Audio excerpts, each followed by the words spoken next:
I left the city just before noon, when the streets were still bustling with last-minute shoppers and the coffee shops were packed with people escaping the cold. But as I merged onto the highway heading north, all of that noise began to fade. The buildings grew smaller in my rearview mirror, and the sky opened up, pale gray and endless, the kind of sky that promises snow. I hadn't been back to Gran's house in 3 years, not since the funeral, not since we'd locked the door and divided up her belongings in quiet, careful voices, trying not to cry in front of each other. My aunt had kept the cottage maintained, checking on it every few weeks, making sure the pipes didn't freeze and the garden didn't completely overtake itself. But no one had stayed there.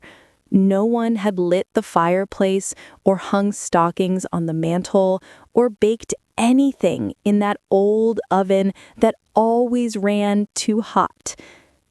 Until now. The call had come 2 days ago. My aunt's voice was gentle, almost apologetic. "I was going through some of Gran's things," she'd said. "I found something, a letter. It has your name on it." She paused, and I could hear her moving something, paper crinkling. It was tucked inside her recipe box, under the card for her gingerbread cookies. I think she meant for you to have it. I didn't ask why it had taken 3 years to find. I didn't ask what the letter said. I just told her I'd come get it. And so, here I was, driving through the countryside on a quiet December afternoon, watching the world turn soft and still around me. The fields on either side of the road were dusted with frost, and the bare trees stood like delicate sketches against the sky. I passed a farmhouse with a wreath on the door, smoke curling from the chimney. A dog ran along a fence line barking at nothing. Everything felt slower out here, like time had a different rhythm. I turned on the radio, but the stations were all playing Christmas music, cheerful, loud, insistent. I switched it off. I wanted the quiet. I wanted to hear the hum of the tires on the road, the soft whistle of wind slipping through the crack in the window I'd left open just an inch. I wanted to feel the cold air on my face, sharp and clean. The farther I drove, the more familiar everything became. I recognized the curve of the road, the old red barn that leaned slightly to one side, the hand-painted sign for fresh honey that had been there for as long as I could remember. I slowed down without meaning to, letting the memories rise up gently, one by one. Summer visits, long afternoons in Gran's garden, the way she would hum while she worked, her hands always busy, always making something. By the time I reached the turnoff for her road, snow had started to fall. Just a few flakes at first, drifting lazily past the windshield, then more, soft and silent, covering everything in a thin veil of white. I turned on to the narrow lane, my tires crunching over gravel and frost, and there it was. The cottage, small and sturdy, nestled between 2 oak trees that had lost all their leaves. It looked exactly the same. The blue shutters, the stone pathway, the little bench by the front door where Gran used to sit and shell peas in the summer.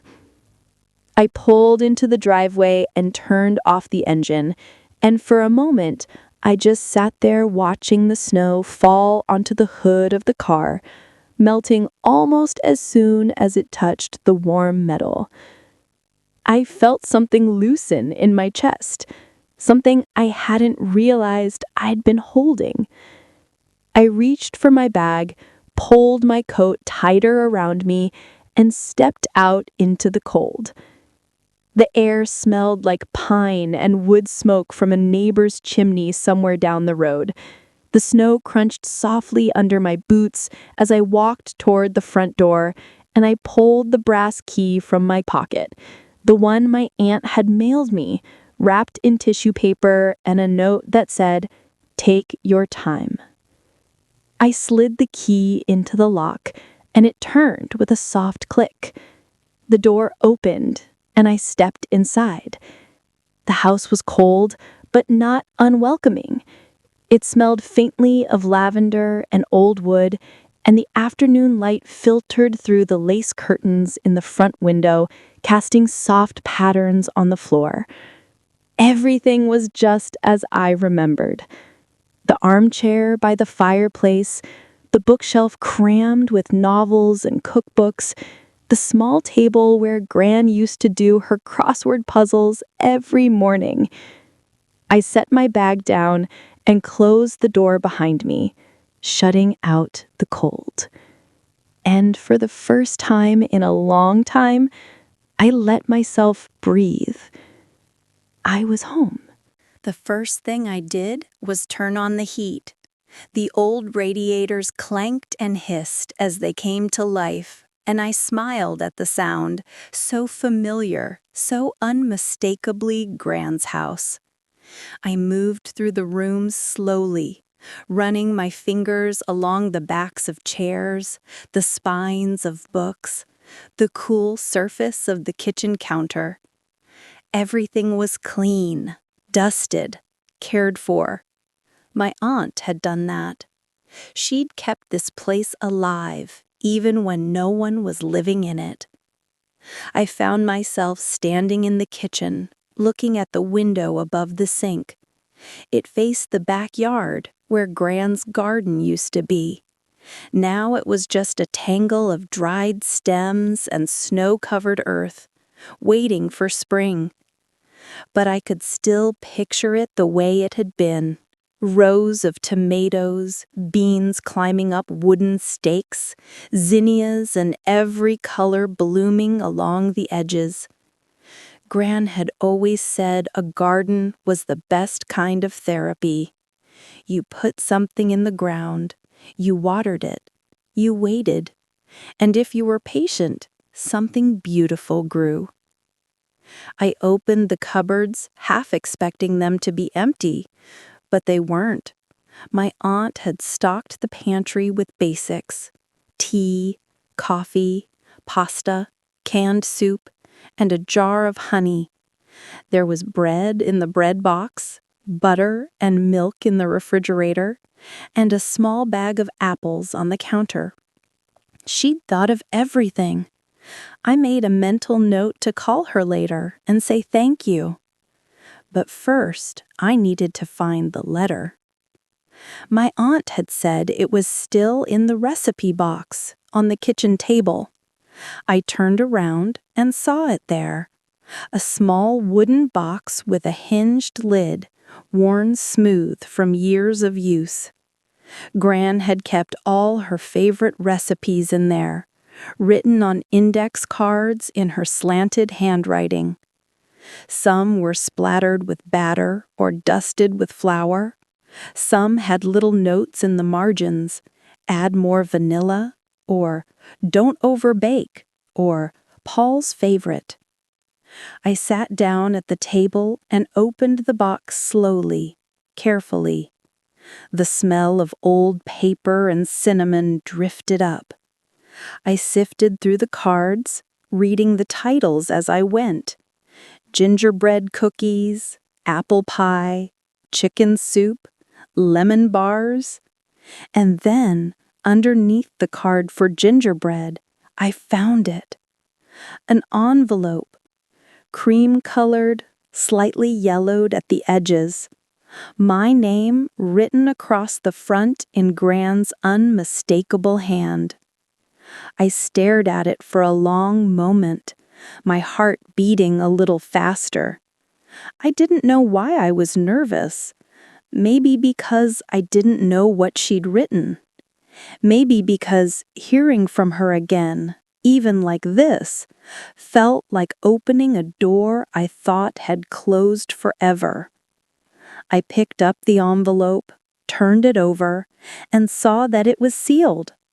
She'd never opened it, never changed her mind. Whatever she'd written, she'd meant for me to find it someday. But I didn't open it, not yet. I set it down gently on the table and stood up. I needed to settle in first.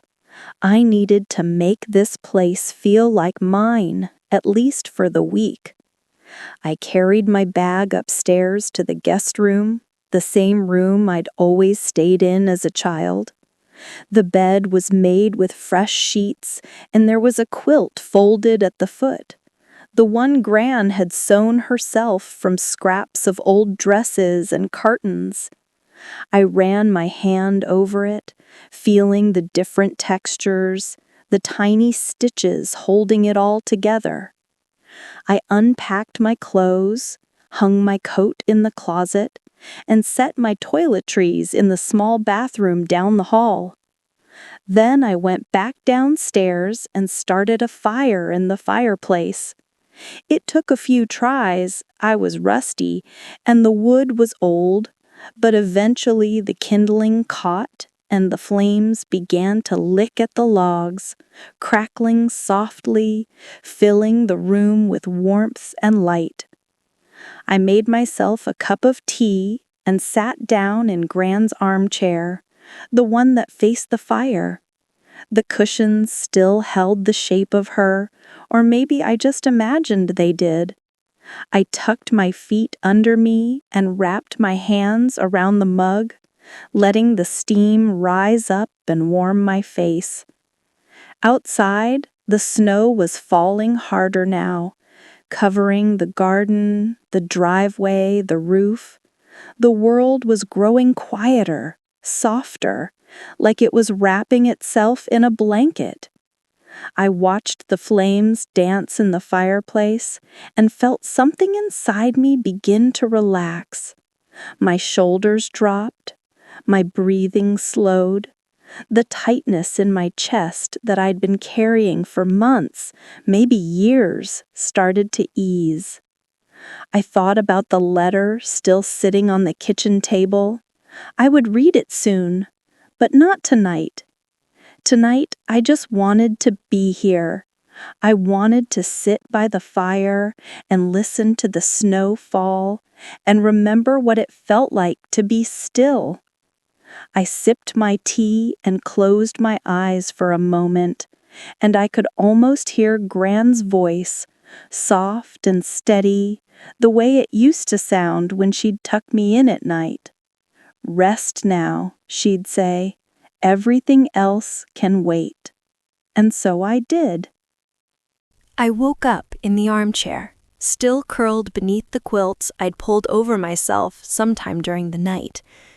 The fire had burned down to embers, glowing faintly in the dim morning light. Outside, the world was white and silent.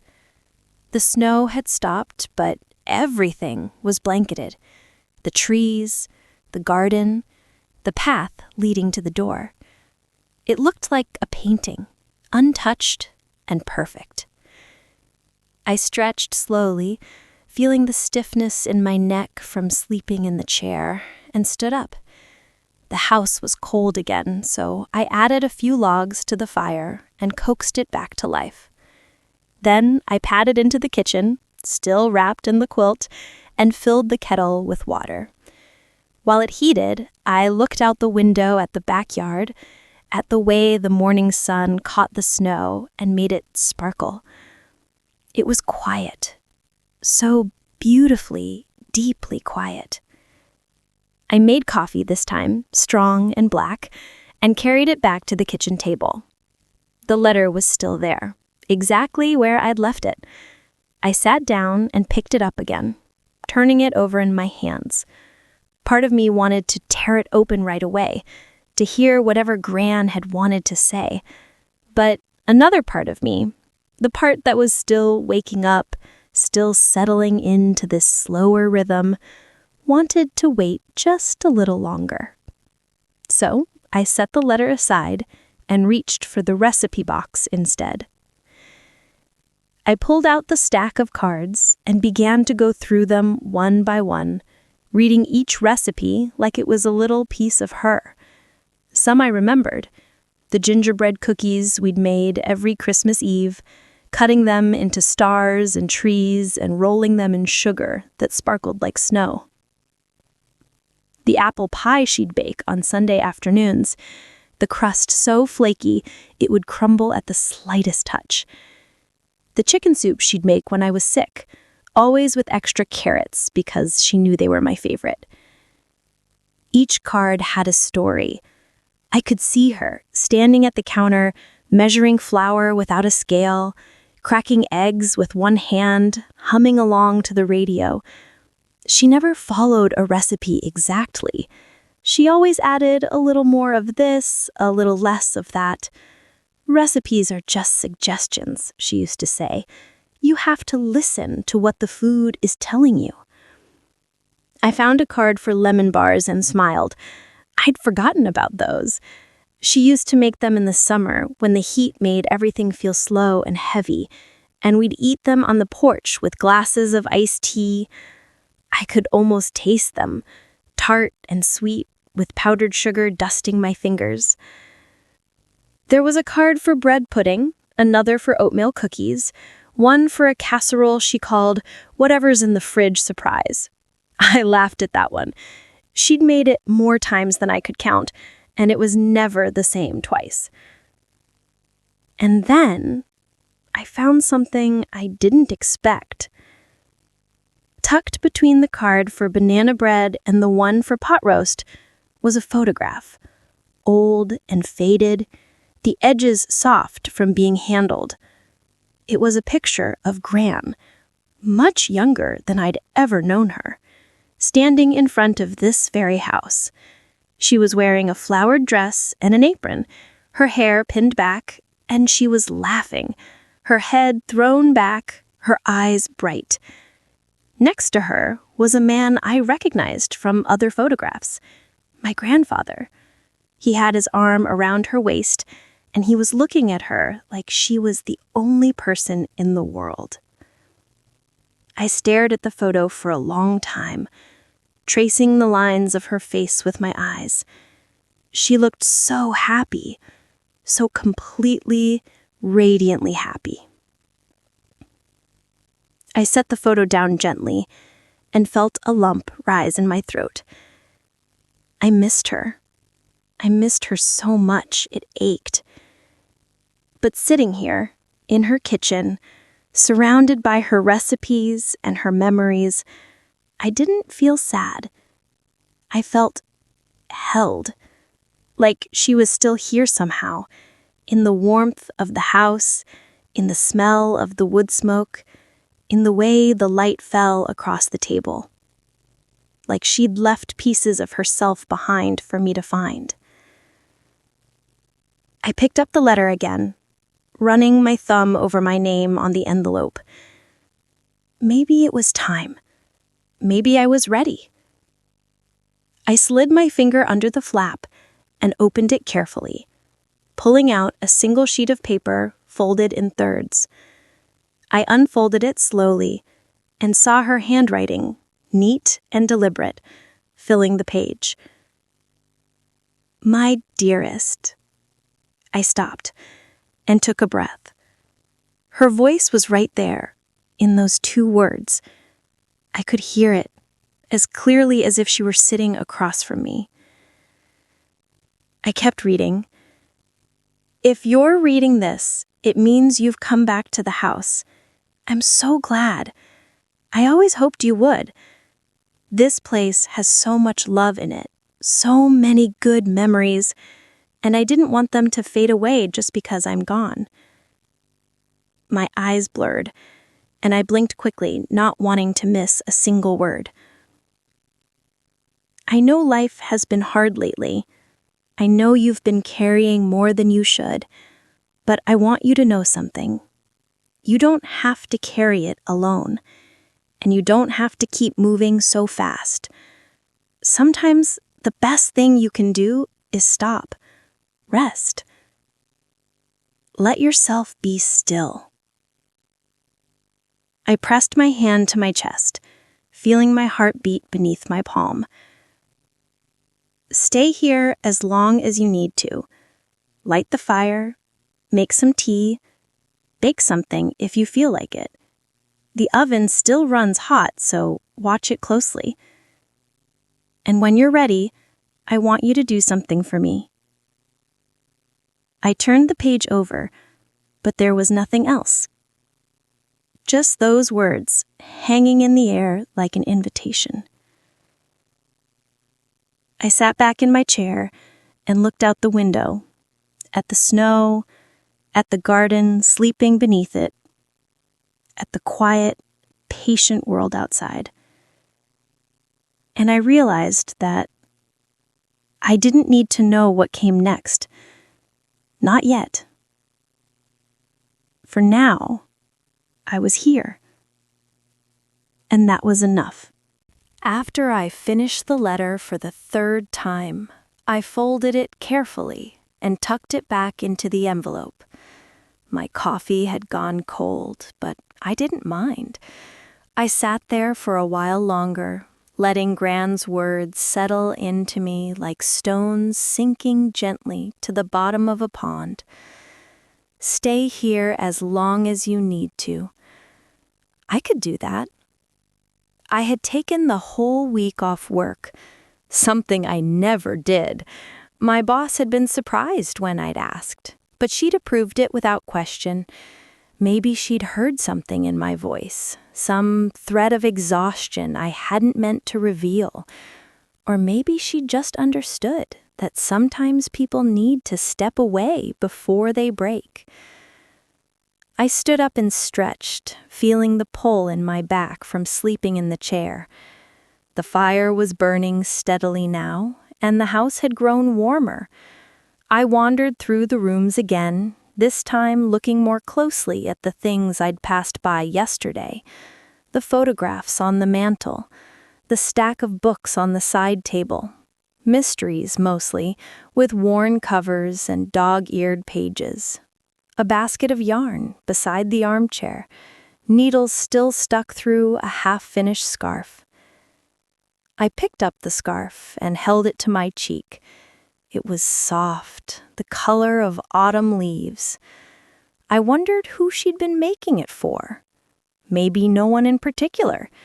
Maybe she just liked the feeling of creating something with her hands, one stitch at a time, while the fire crackled and the evening settled in around her. I set it down gently and looked toward the hallway, where a narrow door led to the attic stairs. I hadn't been up there in years. As a child, I'd loved the attic. It had felt like a secret place, full of old trunks and dusty boxes and treasures waiting to be discovered. Gran used to let me explore while she worked in the garden, and I'd spend hours up there, trying on old hats and reading faded postcards and imagining the stories behind every forgotten object. I walked to the door and opened it. The stairs were steep and creaked under my weight as I climbed. At the top, I reached for the light switch, and a single bulb flickered on, casting warm yellow light over the space. It was exactly as I remembered. Low ceiling with exposed beams, slanted walls, a small round window that looked out over the front yard, and everywhere, boxes, trunks, old furniture covered in sheets, stacks of magazines tied with twine. The air smelled like old paper and cedar and time. I stepped carefully across the wooden floor, ducking under a beam, and made my way to the far corner where I remembered the trunks being. There were 3 of them lined up against the wall. I knelt down in front of the first one and lifted the lid. Inside were quilts, more than I could count, folded neatly and stacked on top of each other. I pulled one out and unfolded it across my lap. It was made from pieces of floral fabric, each square a different pattern, stitched together with care. I recognized some of the fabrics, a piece of a dress Gran used to wear, a curtain that had hung in the kitchen, a tablecloth from Sunday dinners.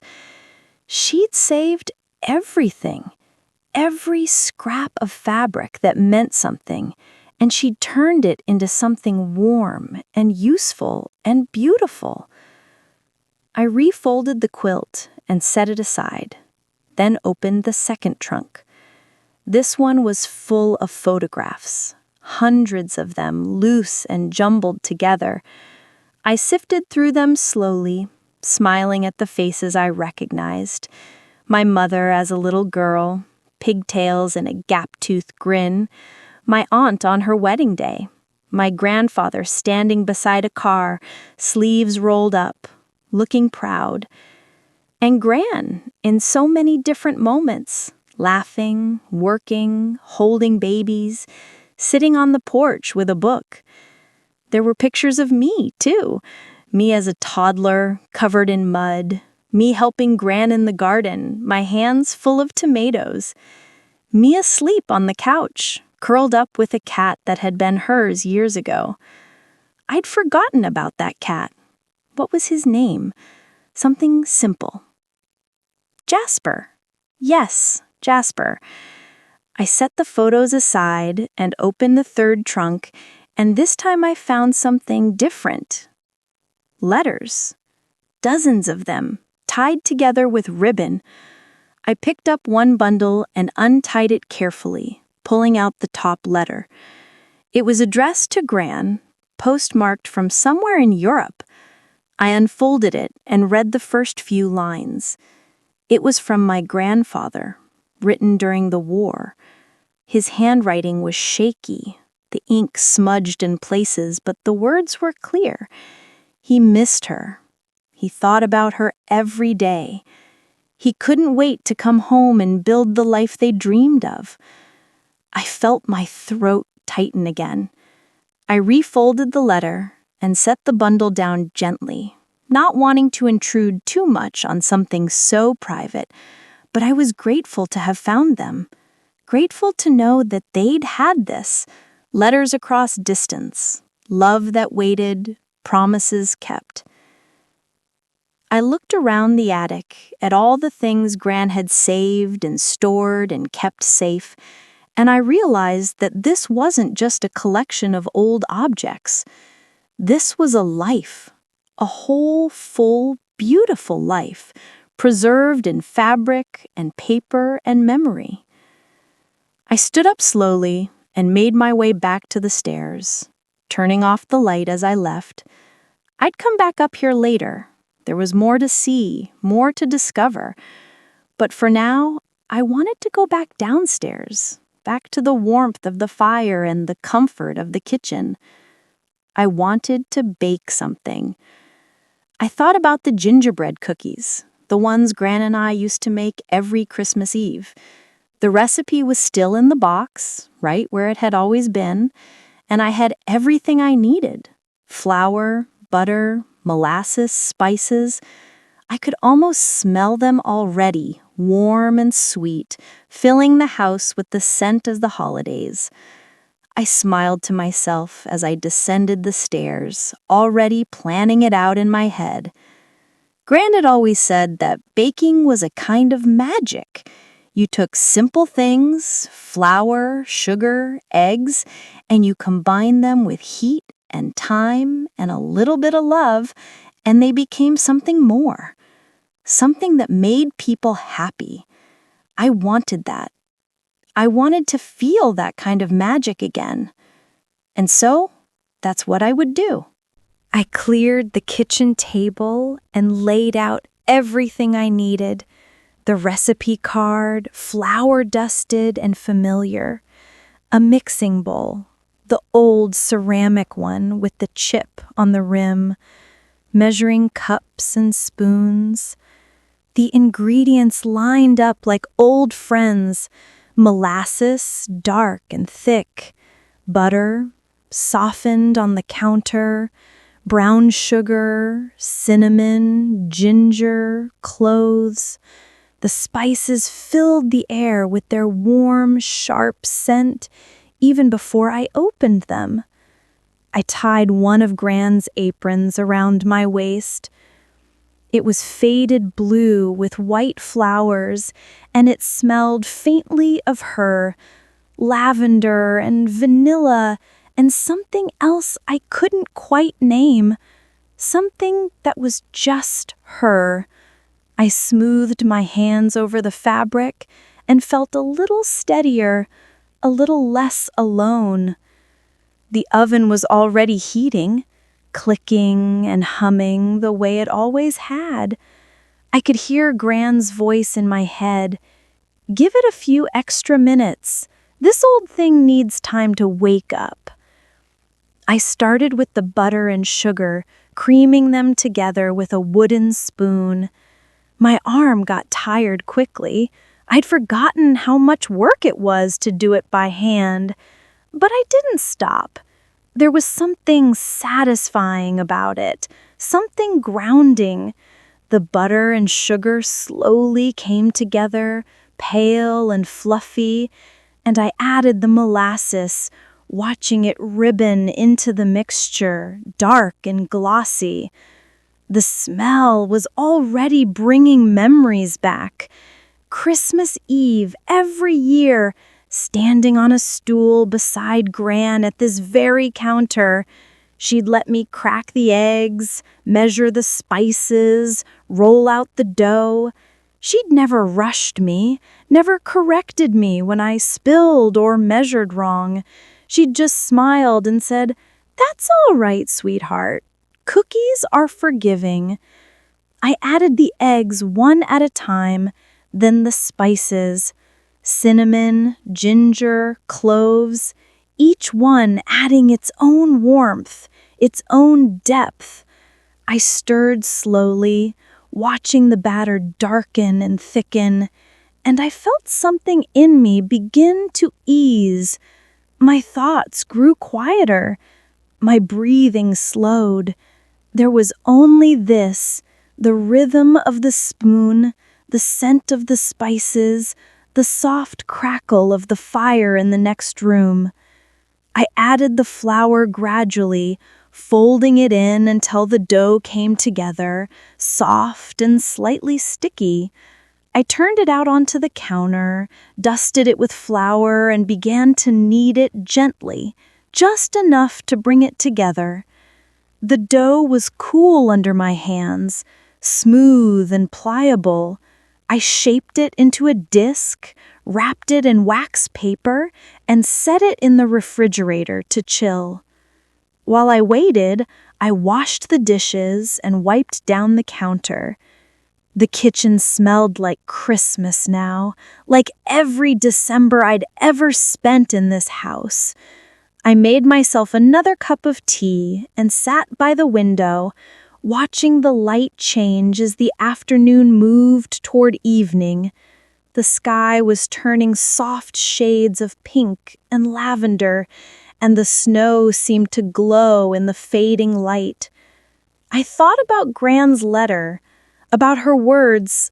Sometimes the best thing you can do is stop, rest, let yourself be still. I'd been running for so long, working too much, sleeping too little, filling every moment with something, emails, errands, obligations. I'd convinced myself that if I just kept moving, I wouldn't have to feel the weight of everything I was carrying, the loneliness, the exhaustion, the sense that I'd lost something important along the way and didn't know how to find it again. But here, in this quiet house, with the snow falling softly outside and the smell of gingerbread in the air, I wasn't running anymore. I was just here, present, alive in a way I hadn't been in months. When the dough had chilled, I rolled it out on the counter, pressing it flat with the old rolling pin that had belonged to Gran's mother.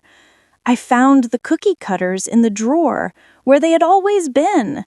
Stars, trees, bells, angels. I pressed them into the dough one by one and carefully transferred each shape to the baking sheet. I slid the first batch into the oven and set the timer. Then I sat back down at the table and waited, watching the snow through the window, listening to the quiet hum of the house around me. The timer chimed, and I pulled the cookies out. They were perfect, golden brown at the edges, soft in the center. I set them on a rack to cool and slid the next batch in. The kitchen filled with warmth and sweetness, and I found myself smiling without meaning to. When all the cookies were baked and cooling, I made a simple icing: powdered sugar, a little milk, a drop of vanilla. I drizzled it over the stars and trees, letting it pool in the grooves, and I thought about all the times Gran and I had done this together, how she'd let me decorate them however I wanted, even when I used too much icing or made a mess. How we'd sit at this table afterward, eating the broken ones, the ones that weren't pretty enough to share. I picked up a star-shaped cookie and took a bite. It was still warm, and the spices bloomed on my tongue. Cinnamon and ginger and something deeper, something that tasted like comfort and home and love. I closed my eyes and let the taste settle into me, and I felt Gran's presence so strongly it was almost like she was sitting across from me, smiling that soft, knowing smile of hers. "You're doing just fine," I could almost hear her say. "You're exactly where you need to be." I opened my eyes and looked around the kitchen, at the cookies cooling on the rack, at the soft light spilling through the window, at the recipe cards still sitting on the table, flour-dusted and worn. And I thought, yes, maybe I am. I woke the next morning to pale sunlight streaming through the bedroom window. The house was warm. I'd kept the fire going through the night, adding logs before I went to bed, and I lay there for a while, wrapped in Gran's quilt, listening to the quiet. There was something different about the silence here. In the city, silence was rare, and when it came, it felt sharp and empty, like something had been taken away. But here, the silence was full. I could hear the house settling, the soft tick of the radiator, the distant call of a crow outside. It wasn't the absence of sound. It was the presence of peace. I got up slowly, padding downstairs in my socks and the oversized sweater I had slept in. The fire had burned down to coals again, but the kitchen was still warm from yesterday's baking. The cookies sat on the counter, covered with a tea towel, and I lifted the corner to peek at them. They looked just as good as they had last night, maybe better. I made coffee and stood at the window, looking out at the backyard. The garden was completely blanketed in snow now, smooth and untouched, except for a line of bird tracks that crossed from the fence to the oak tree. I watched a cardinal land on one of the bare branches, a bright splash of red against the white and gray. It sat there for a moment, tilting its head, then flew off toward the neighbor's yard. I thought about Gran out there in the summer, kneeling in the dirt with her gloves and her trowel, her hat shading her face from the sun, She'd spend hours in that garden, talking to the plants like they were old friends. Come on now, you can do better than that. And somehow, they always did. I pulled on my boots and coat and stepped outside. The cold hit me immediately, sharp and clean, and my breath clouded in front of my face. The snow crunched under my feet as I walked down the stone path toward the garden. It was deeper than I'd thought, nearly up to my ankles in some places. I stood at the edge of the garden and looked at the rows, trying to remember where everything had been. Tomatoes here, beans there, zucchini along the back fence, flowers at the edges, zinnias, marigolds, cosmos. In the spring, this place had been a riot of color and life. Now it was sleeping, resting under its blanket of snow, waiting for the world to wake up again. There was something comforting about that. The idea that things could rest, could go dormant, and still come back. That winter wasn't an ending, it was just a pause. I walked along the fence line, my hands deep in my pockets, and I thought about the letter again. Gran had asked me to do something for her, but she hadn't said what. The letter had ended so abruptly, like she had run out of space or time, or maybe just decided I'd figure it out on my own. When you're ready, I want you to do something for me. I wondered if it had something to do with the house. Maybe she wanted me to take care of it, to make sure it stayed in the family. Or maybe it was something else, something I hadn't thought of yet. I reached the back corner of the garden where an old wooden bench sat beneath the oak tree. Gran used to sit there in the evenings, watching the sun set, a glass of lemonade in her hand. I brushed the snow off the seat and sat down, pulling my coat tighter around me.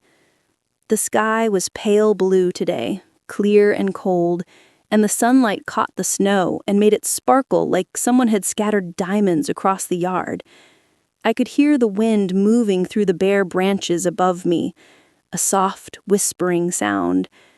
In the distance, a dog barked. A car passed on the road, tires hissing on the wet pavement. I closed my eyes and just breathed. In and out, slow and steady. The cold air filled my lungs, sharp and clarifying, and I felt something shift inside me. Not a big shift, but just a small one, like a door opening just a crack, letting in a sliver of light. I thought about all the things I'd been carrying, the job that demanded too much, the relationships that had faded because I didn't have the energy to maintain them, the constant feeling that I was behind, that I wasn't doing enough, that I was failing in some fundamental way. But sitting here in Gran's garden, with the snow all around me and the sky wide open above me, those things felt farther away, smaller, like they belonged to someone else's life, not mine. Maybe that's what Gran had meant. Maybe this was what she wanted me to do, to stop, to rest, to remember what it felt like to just be, without trying to prove anything or accomplish anything or become anything other than what I already was. I opened my eyes and looked at the garden again, at the sleeping earth beneath the snow, and I made myself a promise. I would stay here for the week, just like Gran had asked. I would light the fire and bake cookies and sit in her chair and let the quiet sink into me. I wouldn't check my work email. I wouldn't worry about what I was missing or what I should be doing instead. I would just be here, fully here. And maybe by the end of the week, I'd understand what she'd wanted me to do. Or maybe I wouldn't, and that would be okay too. A chickadee landed on the fence post a few feet away and cocked its head at me, its black cap bright against the snow. I smiled at it, and it chirped once before flying off. I stood up and brushed the snow from my coat. My fingers were numb, and my nose was cold, but I felt more awake than I had in months. I walked back toward the house, my boots leaving a trail of prints across the white expanse of the yard. and I felt something warm bloom in my chest. Gratitude, maybe, or hope, or just the simple pleasure of being alive on a cold, bright morning.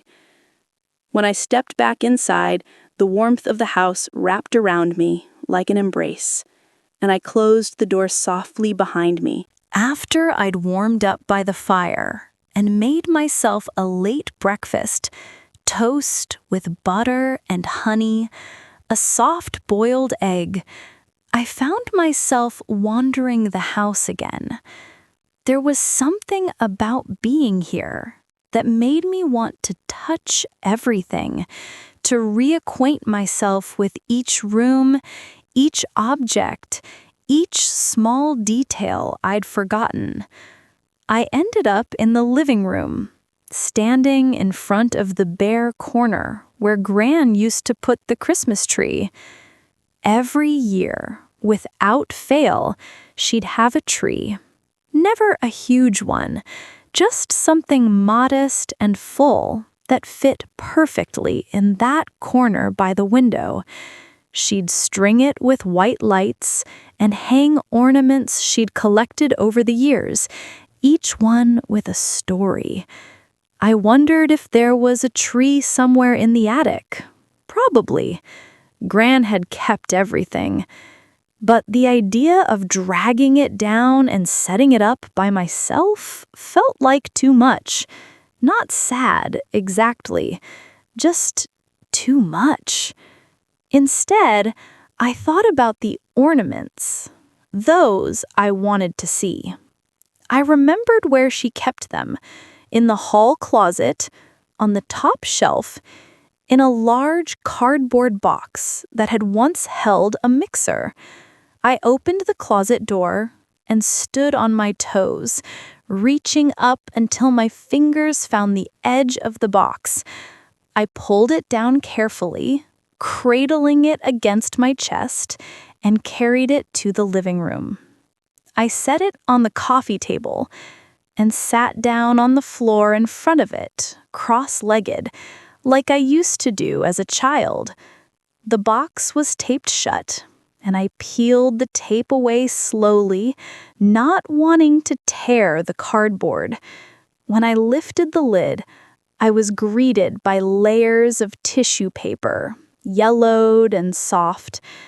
I unwrapped the first ornament carefully. It was a glass ball, deep blue with silver glitter that had faded over the years. I held it up to the light from the window, and it caught the sun, casting tiny specks of light across the wall. I remembered this one. Gran had bought it at a church bazaar the first Christmas after my grandfather died. She'd told me she chose blue because it reminded her of the sky, and the sky always made her feel less alone. I set it down gently on the coffee table and reached for the next one, a wooden angel, hand-carved, with delicate wings and a serene expression. This one had belonged to Gran's mother. It was old, older than the house, and the paint had chipped in places, but it was still beautiful. I ran my thumb over the smooth wood and thought about all the Christmases this angel had seen, all the trees it had graced, all the families it had watched over. One by one, I unwrapped the ornaments. A bell made of brass that rang softly when I shook it. A felt snowman with button eyes and a stitched smile. I'd made that one in second grade, and Gran had hung it on her tree every year since. A star made of straw, fragile and golden. A red bird with a clip on its feet, the kind that perched on branches. A paper snowflake, intricate and delicate, that I was afraid to touch too firmly. Each ornament brought back a memory. Sitting on the floor beside the tree, handing decorations to Gran while she hung them, the smell of pine filling the room, Christmas carols playing on the old radio in the kitchen, cocoa with marshmallows that melted into sweet, sticky clouds. And then, near the bottom of the box, I found something wrapped in a piece of cloth, soft flannel, faded and worn. I unfolded it carefully and caught my breath. It was an ornament I'd never seen before, a small house made of painted wood with a tiny wreath on the door and snow on the roof. It looked exactly like Gran's cottage. Every detail was perfect. The blue shutters, the stone pathway, even the oak trees on either side. I turned it over and found a small brass plate on the bottom. Engraved in delicate script were 2 words, "Always home." My eyes stung, and I blinked quickly, pressing my lips together. I didn't know when she had gotten this or who had made it, but it was clear she had treasured it. She'd kept it wrapped separately, protected, like it was too precious to risk. I held it in both hands and looked around the living room, at the fireplace, the bookshelves, the window that looked out onto the snowy yard. This place was home, not just for Gran, but for me too. It always had been. Even when I'd been away, even when years had passed between visits, this house had stayed with me. It lived in my memory like a warm light I could return to whenever I needed it. I set the ornament down carefully on the coffee table, right in the center, where I could see it. And I realized something. I didn't need a tree. These ornaments, unwrapped and arranged here in the soft afternoon light, were enough. They were beautiful on their own, each one a little piece of history, a little piece of love. I didn't need them hanging on branches to appreciate them. I could see them better this way, actually, each one given its own space, its own moment. I spent the next hour arranging them across the coffee table and the mantel, grouping them by color and memory. The blue ornaments together, catching the light, the wooden angel beside the carved star, the felt snowman next to a glass icicle, the little house in the center of it all, like a heartbeat.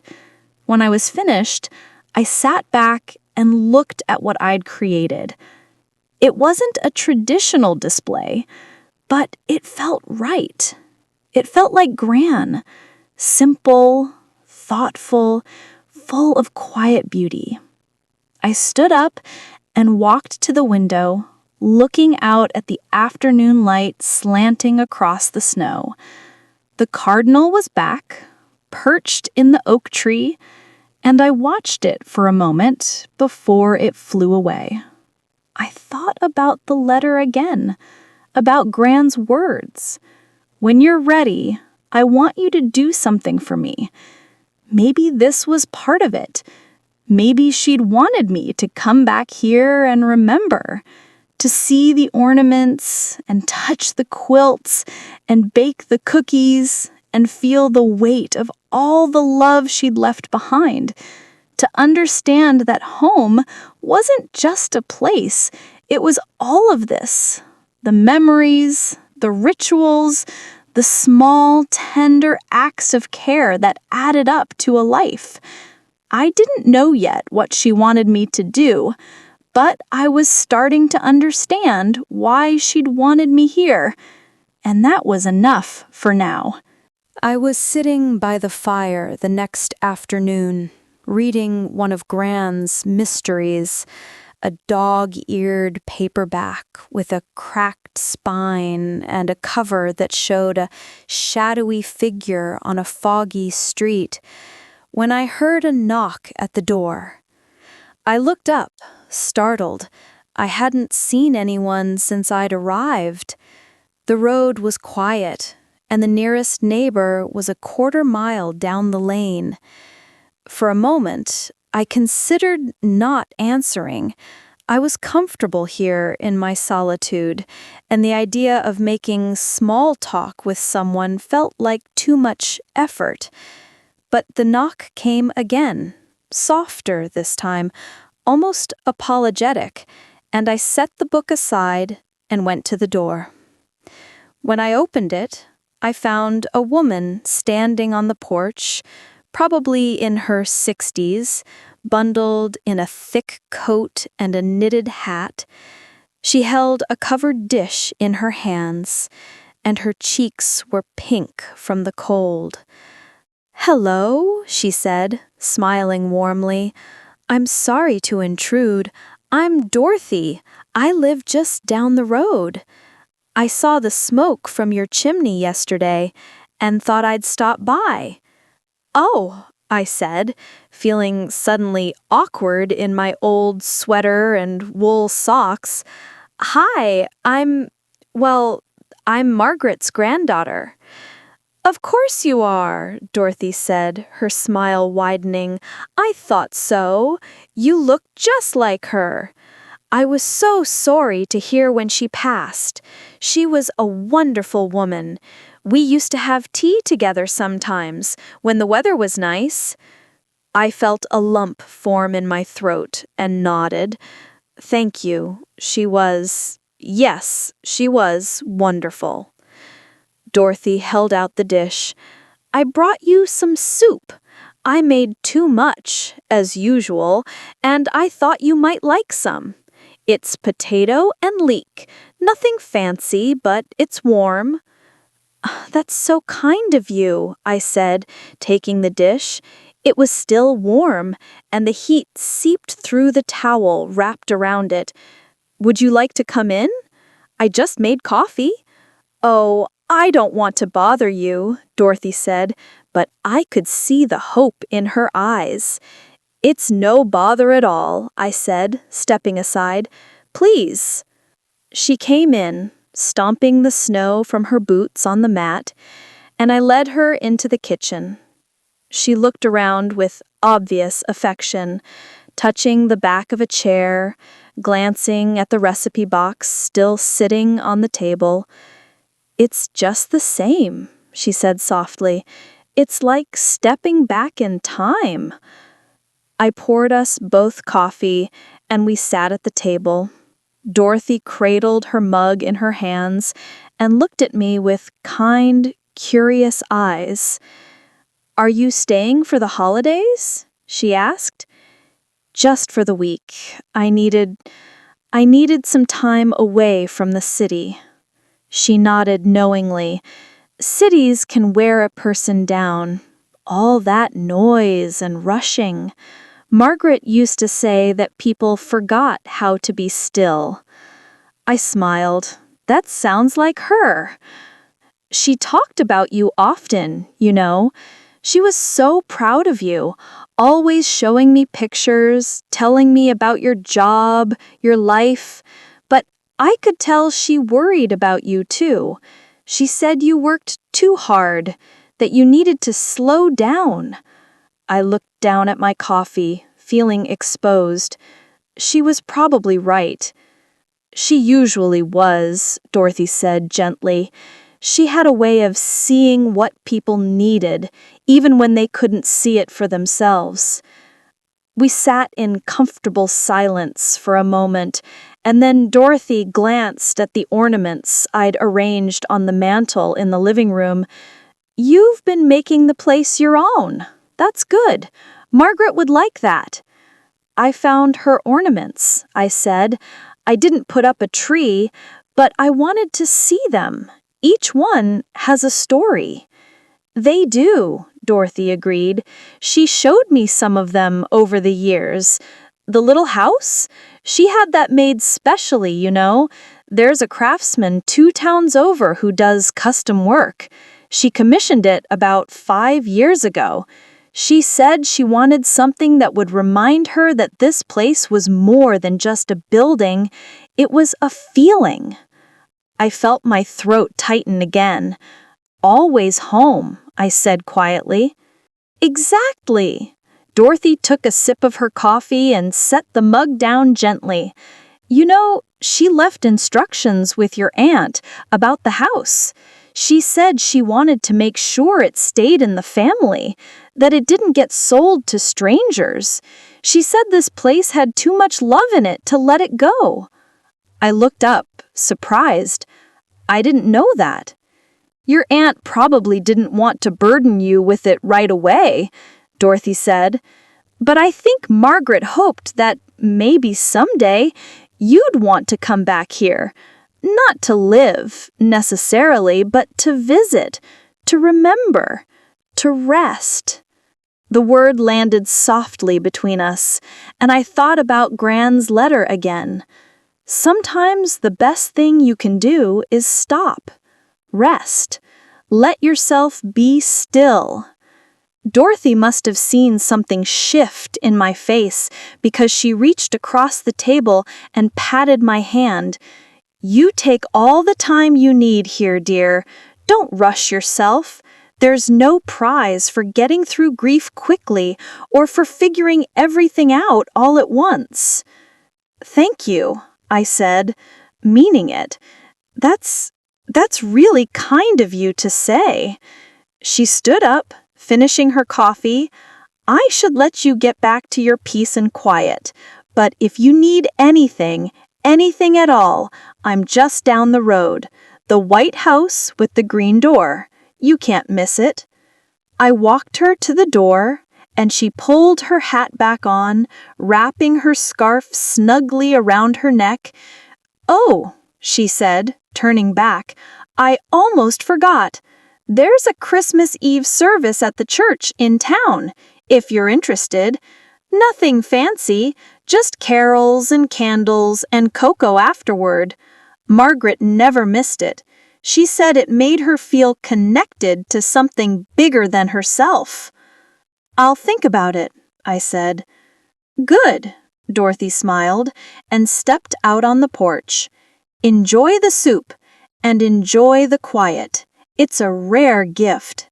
I watched her walk down the path, her boots crunching in the snow, and I waved as she reached the road. Then I closed the door and carried the soup to the kitchen. It smelled wonderful, rich and earthy and comforting. I ladled some into a bowl and sat at the table, eating slowly, savoring each spoonful, and I thought about what Dorothy had said, about Margaret worrying, about her wanting me to slow down. She knew it. Somehow she knew I would need this house, this time, this space to breathe. And she'd made sure I'd have it. The days began to blend together in the most wonderful way. I stopped checking my phone obsessively. I stopped counting the hours. Instead, I let time move the way it wanted to, slow and unhurried, marked only by the movement of light across the walls and the rhythm of small, simple tasks. Each morning, I woke when my body was ready, not to an alarm. I'd make coffee and sit by the window, watching the birds come to the feeder I'd found in the shed and filled with seed.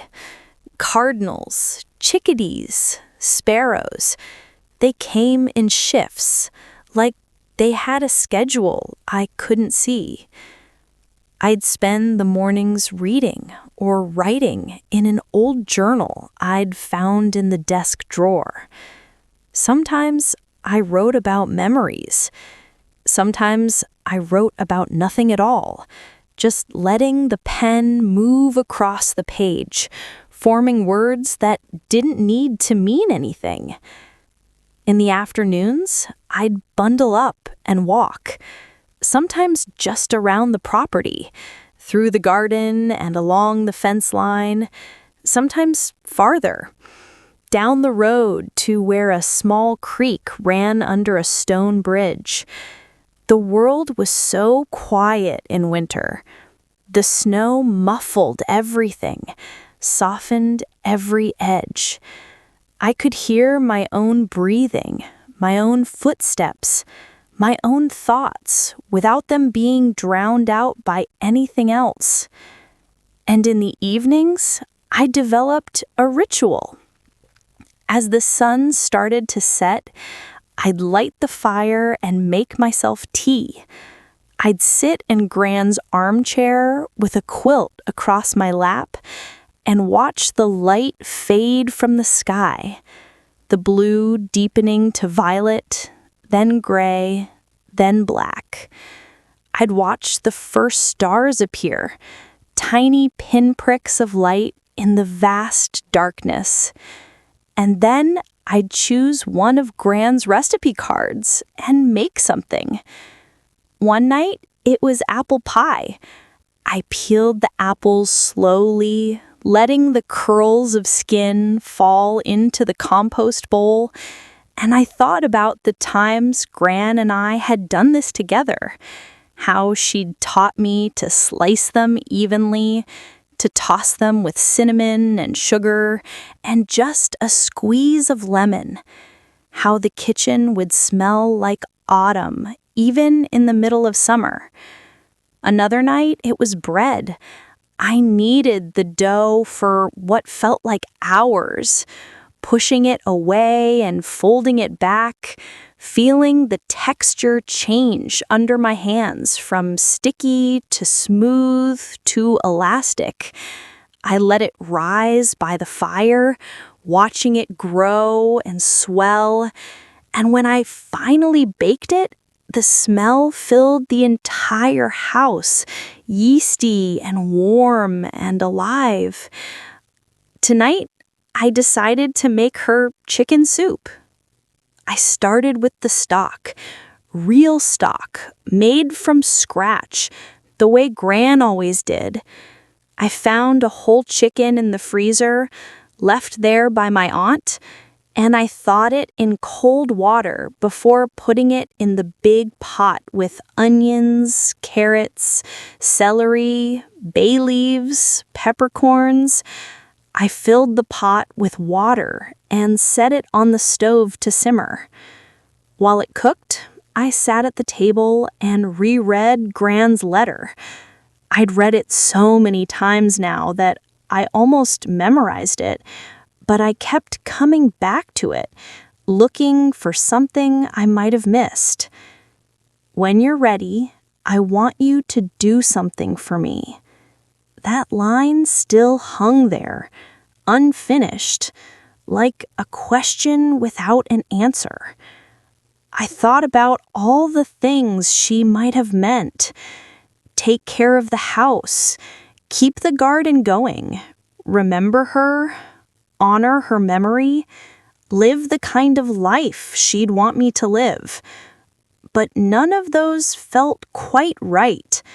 They all felt too general, too abstract. Gran had always been specific.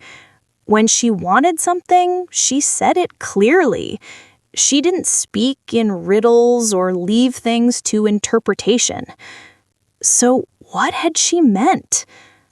I folded the letter and set it aside as the smell of the simmering stock filled the kitchen. After an hour, I pulled the chicken out, let it cool, and shredded the meat. I strained the stock and returned it to the pot, adding fresh vegetables, carrots, celery, onions, potatoes.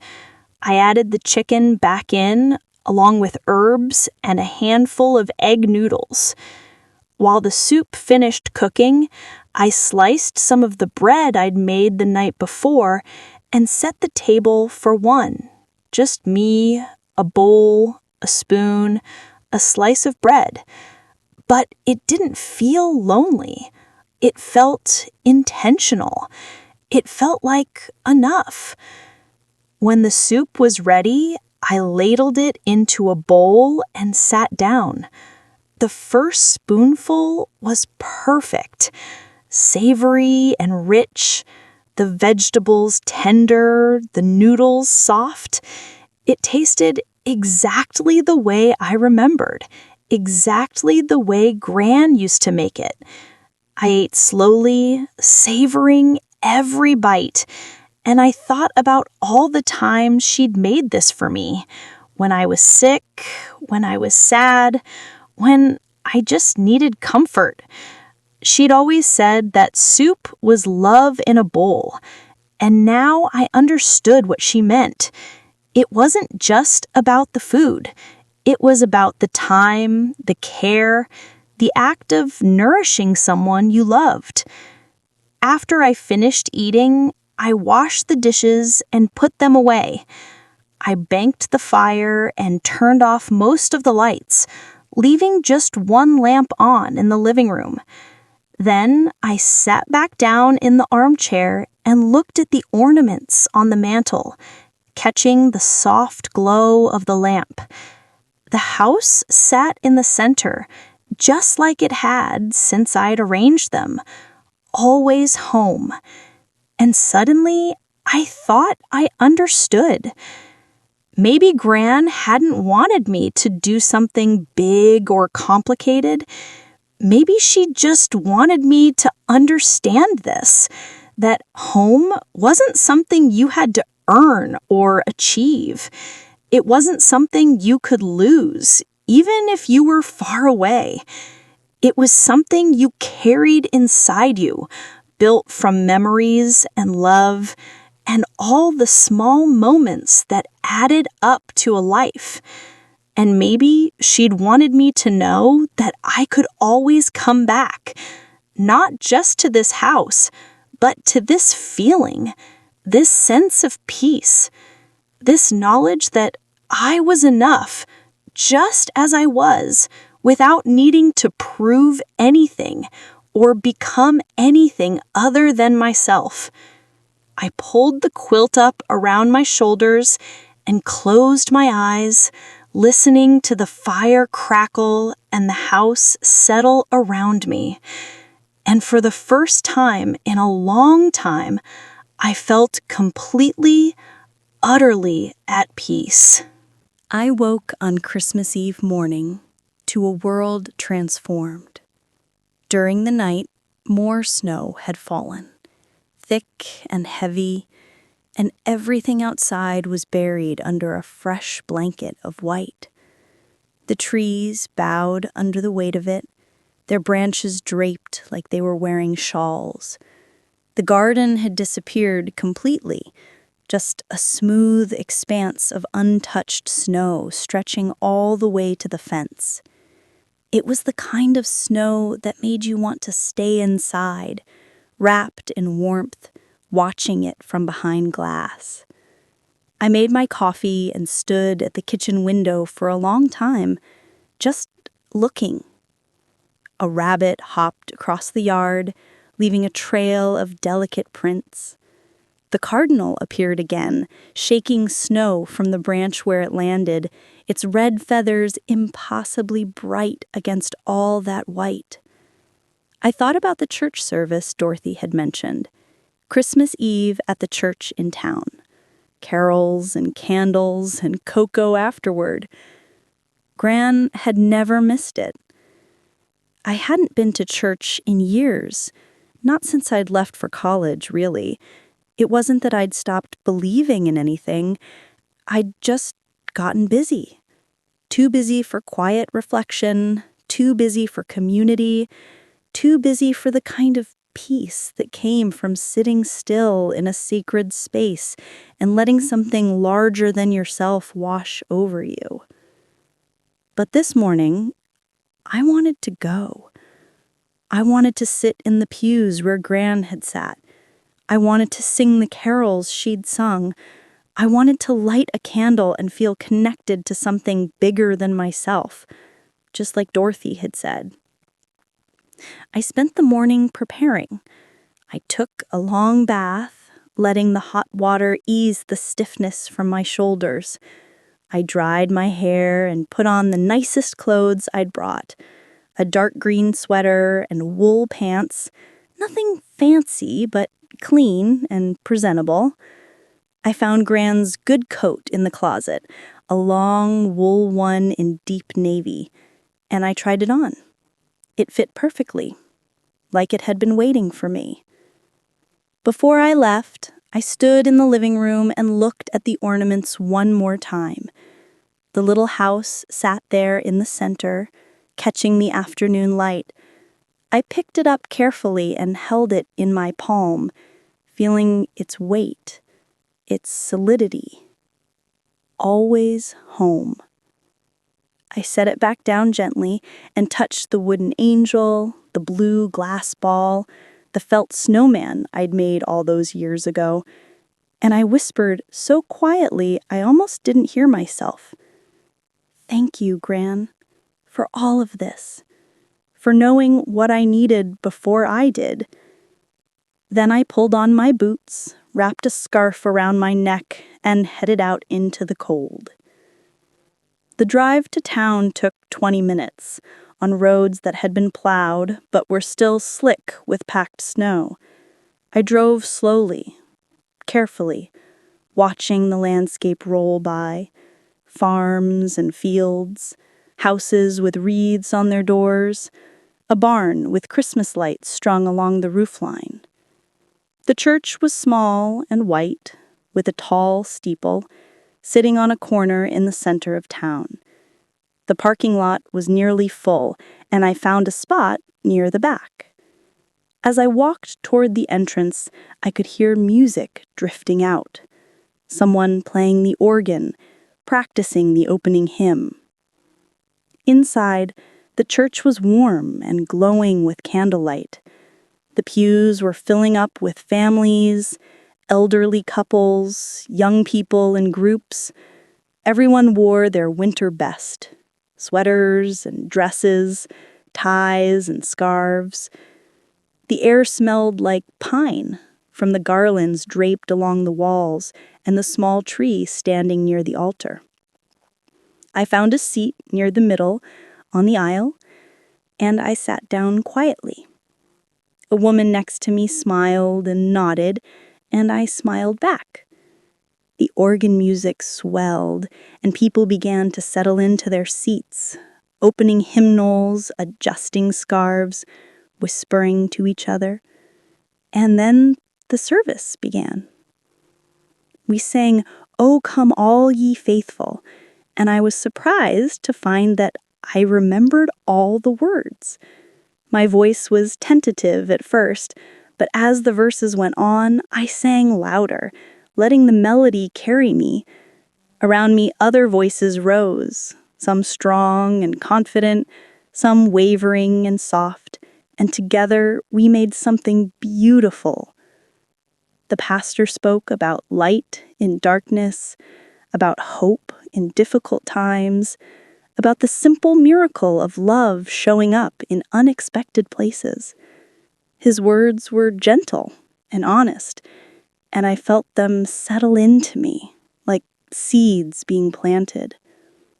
We sang more carols, like Silent Night, Hark the Herald Angels Sing, Joy to the World, and then as the final carol ended, the lights in the church were dimmed, and ushers came down the aisles with long tapers, lighting candles one by one. The tradition was to pass the light from person to person. The woman next to me turned and tilted her candle toward mine, and I touched my wick to her flame. It caught and flickered, and I cupped my hand around it to protect it. Then I turned to the man on my other side, an older gentleman with kind eyes, and I shared the light with him. One by one, the candles were lit, until the entire church glowed with soft, golden light. We stood together and sang Silent Night once more, our voices quiet and reverent, the candlelight reflecting in the windows. And I looked around at all those faces, Strangers, mostly. But in that moment, we weren't strangers at all. We were a community. We were people who had shown up on a cold December night to sing together, to share light, to remember that we weren't alone. And I felt Gran there with me. I felt her presence so strongly it almost took my breath away. She was in the candlelight, in the music, in the warmth of the room, and the kindness of the people around me. When the service ended, we filed outside into the cold, and someone had set up a table with cocoa and cookies. I took a cup and stood off to the side, watching people hug and laugh and wish each other Merry Christmas. Dorothy appeared beside me, her face bright with recognition. "You came," she said, beaming. "I did," I said. "Thank you for telling me about it." "Margaret would be so happy," Dorothy said, squeezing my arm. "She loved this night. She said it reminded her of what mattered most." I nodded, unable to speak for a moment. Dorothy smiled and patted my hand. "Merry Christmas, dear. Drive safely." "Merry Christmas," I managed. I drove home slowly, carefully, the roads quiet and empty. When I pulled into the driveway, the cottage looked like something from a postcard. Smoke curling from the chimney, snow on the roof, the windows glowing with warm light from the lamp I'd left on. I went inside and added wood to the fire. Then I made myself tea and sat in Gran's chair, wrapped in her quilt, watching the flames dance. And I thought about the service, about the light being passed from person to person, about how something so small, a single flame, could light up an entire room when it was shared. Maybe that's what Gran had wanted. Maybe she'd wanted me to understand that love worked the same way, that it wasn't something you hoarded or kept to yourself. It was something you passed on, shared, gave away freely.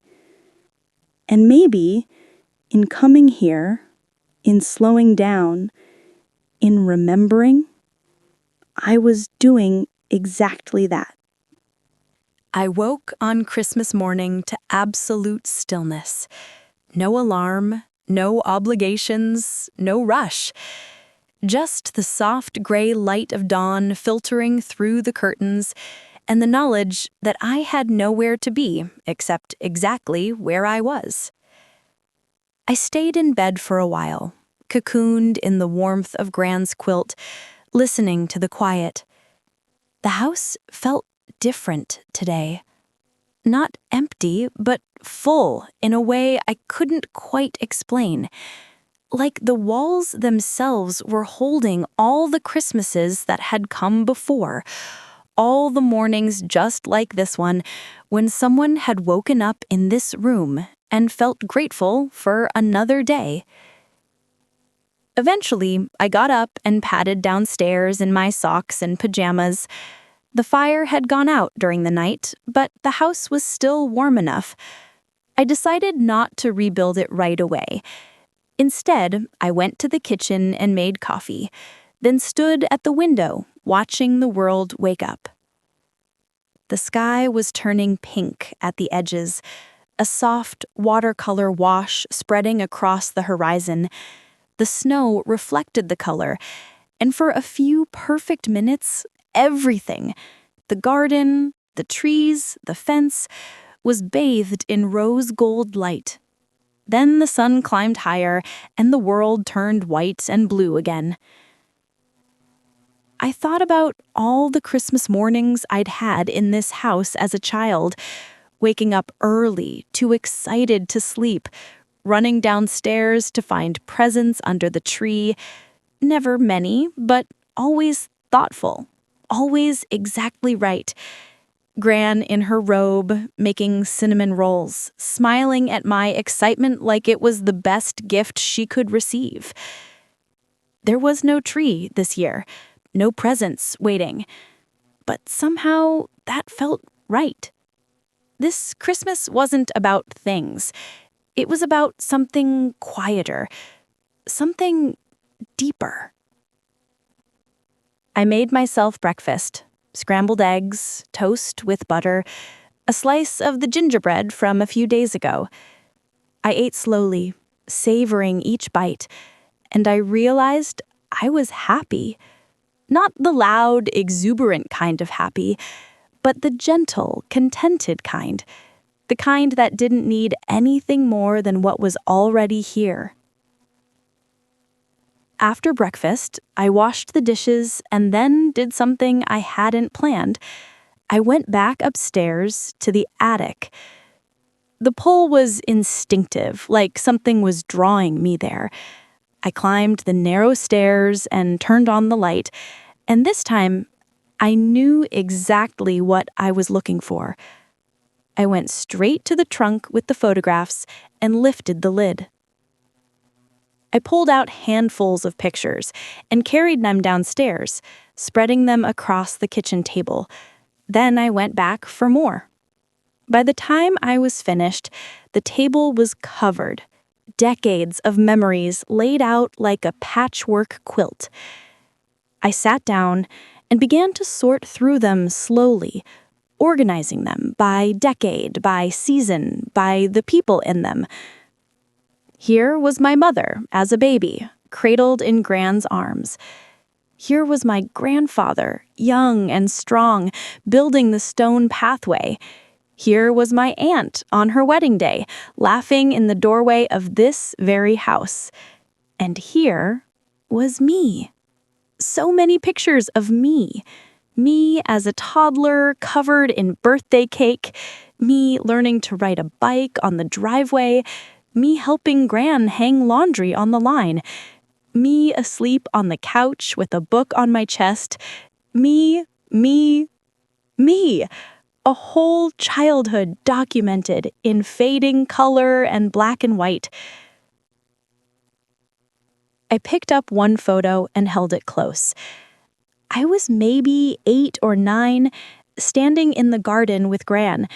We were both holding baskets full of tomatoes, and we were grinning at the camera, dirt on our knees and happiness written all over our faces.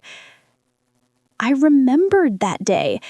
It had been late summer, hot and sticky, and we'd spent the whole afternoon picking tomatoes and arguing about which ones were ripe enough. Gran had let me eat one right there in the garden, still warm from the sun, juice running down my chin. She'd laughed and said, "That's the taste of summer, sweetheart. Remember it." And I had. I'd remembered. I looked at all the photos spread across the table, and I understood something I hadn't before. Gran hadn't just been preserving memories for herself. She'd been preserving them for me, for this moment when I would need to remember, when I would need to see the evidence of how much I was loved, how much I belonged, how much this place, this house, this life had shaped me into who I was. I spent the rest of the morning organizing the photos. I found an old photo album in the attic, empty, with cream-colored pages, and I began arranging the pictures carefully, chronologically. I didn't rush. I took my time, studying each photo, remembering each moment, letting the stories come back to me. By early afternoon, my back was stiff and my eyes were tired, but I'd filled nearly half the album. The rest could wait. This wasn't something that needed to be finished today. It was something I could work on over time, something I could return to. I made myself lunch, the last of Dorothy's soup, reheated and just as good as it was the first time. And I sat by the window, eating slowly, watching the light change. And then I thought about Gran's letter again, that incomplete sentence. When you're ready, I want you to do something for me. I stood up and went to the kitchen table, pulling the letter from where I'd tucked it inside the recipe box. I read it again, all the way through, and this time I didn't stop at the end. This time I turned the page over, even though I'd checked before and found it blank. But I looked more carefully now, holding it up to the light from the window. And there, in the very bottom corner, written so faintly I'd missed it every other time, were a few more words. Look in the wooden box, top drawer of my dresser. You'll know what to do. My heart skipped. I set the letter down and hurried upstairs to Gran's bedroom, a room I hadn't entered yet, hadn't felt ready to enter. I stood at the threshold for a moment, then stepped inside. The room was simple and clean. The bed was made with a white coverlet. The dresser sat against the far wall, its surface clear except for a small lamp and a framed photograph of my grandfather. I walked to the dresser and opened the top drawer. Inside were handkerchiefs, a few pieces of jewelry, a small bottle of perfume, and there, tucked in the back corner, was a wooden box. Small, polished, beautiful. I lifted it out carefully and carried it to the bed. I sat down and opened the lid. Inside was a key, and beneath it, a note. I picked up the key first. It was small and silver, old-fashioned, with an ornate bow. It looked like the kind of key that might open a jewelry box or a diary, something precious, something meant to be protected. Then I unfolded the note. Gran's handwriting, clear and steady. My dearest, if you've found this, then you've taken the time to slow down, to be still, to remember. That's all I ever wanted for you. To know that it's okay to rest, that you don't have to carry everything alone. This key opens the hope chest at the foot of my bed. Inside, you'll find things I've saved for you over the years. Some are practical, some are sentimental. All of them are yours now. But more than the things in that chest, I want you to have something else. I want you to have permission. Permission to live your life at your own pace. Permission to say no when you need to. Permission to choose joy and peace over achievement and exhaustion. I've watched you push yourself so hard, sweetheart. I've seen you sacrifice your happiness for expectations that were never yours to begin with. And I've wanted to tell you, you are enough. You have always been enough, exactly as you are. So here's what I'm asking you to do. Live, truly live. Not the life you think you should live, but the one that makes your heart feel light. Come back to this house when you need to. Keep the garden if you want. Or don't. Make it yours in whatever way feels right. And remember, you are always home. In this house, yes, but more importantly, in yourself. In the knowing that you are loved, that you belong, that you have a place in this world that no one else can fill. Merry Christmas, my darling girl. All my love, Gran. I read the letter 3 times, tears streaming down my face. Not sad tears, something else. Relief, maybe, or gratitude, or the feeling of being truly seen and loved for exactly who I was. I set the note down gently and turned to look at the hope chest. It sat at the foot of the bed, a beautiful piece of cedar wood with brass hinges, worn smooth from years of use. I'd seen it 1,000 times, but had never thought to ask what was inside. I knelt in front of it and fit the key into the lock. It turned with a soft click, and I lifted the lid.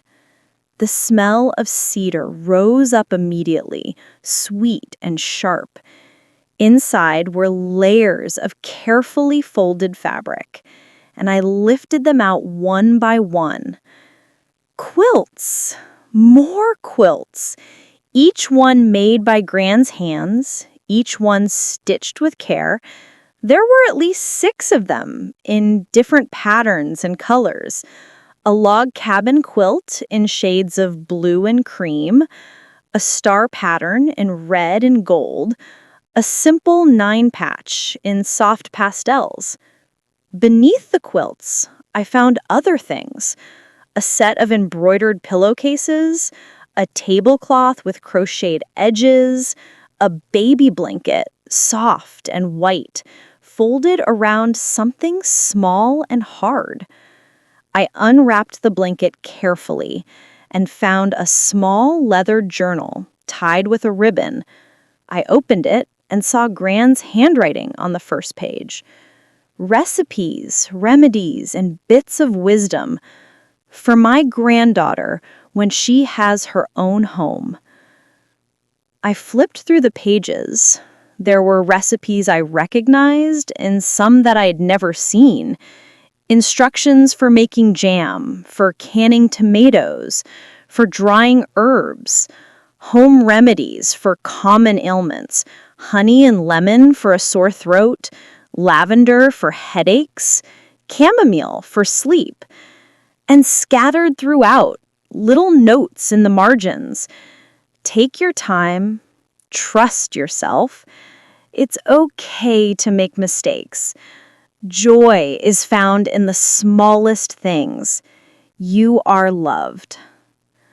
I closed the journal and held it against my chest, feeling the weight of it, the gift of it.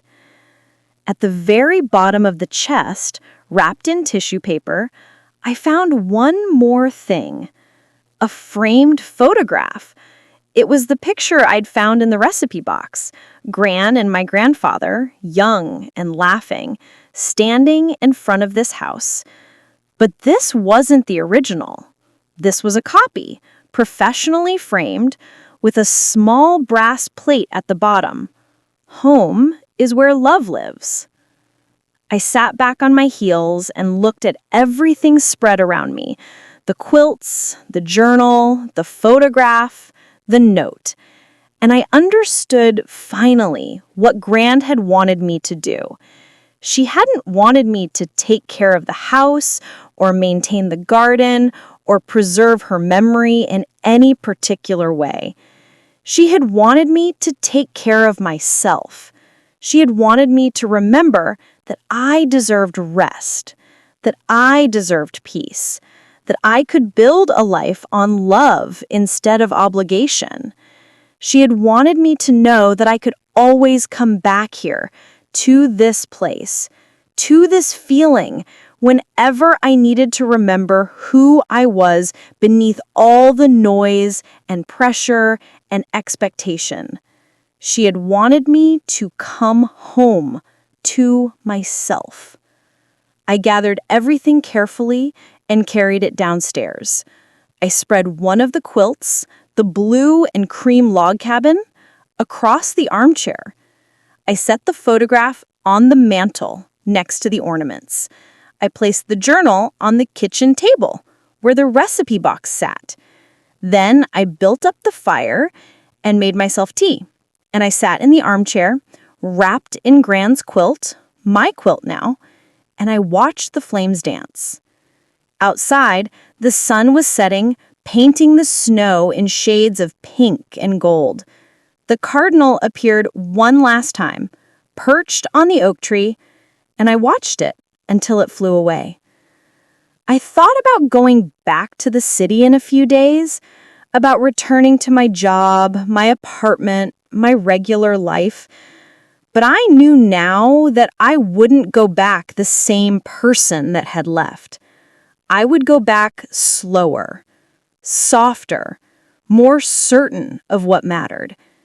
And I would come back here, to this house, as often as I needed. Not just at Christmas, but whenever my heart felt heavy, whenever I forgot how to be still. Because Gran was right. I was always home. In this house, yes. But more importantly, in myself. In the quiet center of my own heart, where love lived and peace waited and rest was always possible.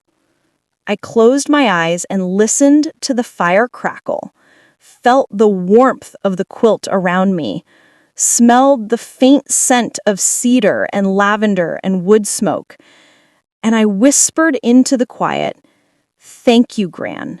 I understand now. I finally understand." The house settled around me with a soft creak, and somewhere in the stillness, I could almost hear her voice, gentle and sure. "You're home, sweetheart. You're finally home."